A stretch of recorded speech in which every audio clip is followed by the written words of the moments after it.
kuma ayaa tahay adigu kuma weydiinayo magacaaga sidoo kale kuma weydiinayo wadankee u dhalatay ama qabiilkee tahay maya kuma weydiinayo kuwa oo idin maxaa yeelay kuwaasoo dhan waxaad ugu jirtaa si bilaa doorasho ah magaca laguugu yeerayo waa mid aadan baxsan adigu ee su-aashaan ku weydiinayo waa kuma ayaa tahay adigu su-aasheedu waxay ku salaysan tahay maxaad kaga duwan tahay dadka kale ee ku nool dunida intee in leeg ayaad ka taqaanaa naftaada su-aalahaas iyo kuwo kale ayay waajib tahay inay ka jawaabto naftaada su-aalahan waa kuwo muhiim u ah jiritaankaaga sababtoo ah waxay ka mid tahay su-aalaha la xiriira masiirka qofka markii aad ka jawaabto su-aalahaas ayaad ogaanaysaa qofnimadaada inaad tahay halyey ay sugayso dunidan amaba aad tahay qof ay dadku ku tiirsan yihiin marka aad jawaabayso waa in marka hore lagu weydiiyaa su-aal si kale haddii aan u dhigo marka wax lagu weydiiyo unbaad jawaabi kartaa tusaale ahaan markii lagu weydiiyo waa kuma sheekh axmed yaasiin waa halgamaa u dhashay falastiin waa qaa'id ama hogaamiye ummadeed waa mujaahid shahiid ah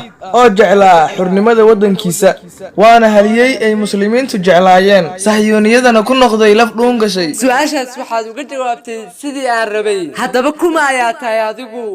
aniga maahan haa adiga ayaa ku weydiinayaa su-aashan anigu waxaan ahay arday magaciiguna waa cabdirasaaq maya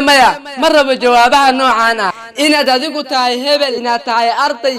inaad tahay qof iska caadi ah maya jawaabahaas waa kuwo ilaa iyo hadda aanan ku qancin waxaan dadka u naqaanaa si xad dhaaf ah nafteennana waa mid aanan si qoto dheer aanan u aqoon waa maanta maalinkii aad baran lahayd naftaada waa maalinkii ay ahayd inaad si wanaagsan uga jawaabto su-aalahaas marka lagu weydiiyo kuma ayaa tahay waa inaad dhihi kartaa waxaan ahay qof leh mihnadaas waxaan ahay qof ku fiican maadadaas waxaan haystaa shahaadooyin waxaan xaadiray meelo lagu qabanayo siminaaro badan waxaan ahay qof dhiirigeliye ah abwaan ayaan ahay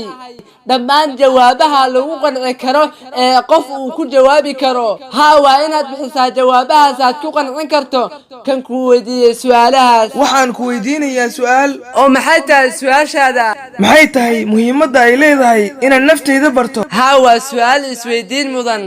walaal macaanka noloshaada waxa uu bilaaban doonaa maalinka aad si dhab ah aad u baran doonto qofka aad tahay waa maalinka aad ogaato kaalin intee leeg ayaad ka dhex leedahay bulshadaada waa maalinka aad ogaato waxqabadka naftaada ay ku leedahay nolosha waa maalinkaas maalinka aad ku noolaanayso farxad muhiimaddu waa inaad ogaatid halka aad ku fiican tahay iyo halka aad ku xun tahayba sababtoo ah qof aanan qiyaas ka haysan naftiisa waxa uu khatar ugu jiraa inuu ku fashilmo nolosha qaybaheeda kale duwan qof walba waxa uu leeyahay hiba ama talenti uu kaga soocan yahay bani aadamka kale ee kula nool dunida